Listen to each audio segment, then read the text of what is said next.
Биз азыр мактанып атабыз, мени баары тааныйт деп. Сен эмнеден тааный? Жакшылыгыңдан тааный, жамандыгынан тааный? Биринчи ушуну чечип албайлы. Адамгерчилигиңден тааныйбы же айбандыгыңдан тааныйбы? Сен ушактап адамды кордогонуңдан тааныйбы же адамдарга мындай пайда жеткиргениңден тааныйбы? Сен каяктан тааныйсың? Эмне деп сени тааныйт? Ушундай адамдар бар, асман тааныган, периштелер тааныган.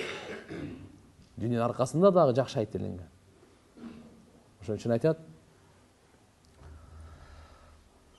алымдар тирүүлөр өлсө дагы, наадандар, өлүктөр тирүү болсо дагы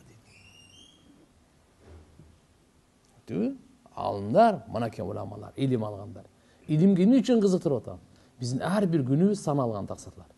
Ар бир күн сөзсүз эле биз медресени бүтпөсөк дагы, башка болсо дагы, өзүбүзгө тиешелүү акыйда илимин, өзүбүзгө тиешелүү ибадат илимин, өзүбүзгө тиешелүү ахиретибиздин илимин, адал арам илимин, жуунганга, тазалыкка, кийингенге, акча тапканга, акча сарптаганга бардык илимин өзүбүзгө жараша албасак болбойт. Бул фарз. Фарз айын бул. Тазалык фарз айын бул. Мирас илими фарз айын бул. Адам өлдү, кантип жуюбуз, кантип кепиндейбиз, эмне кылабыз, кантип көмөбүз? Жаназа намазынын дуасын билесизби?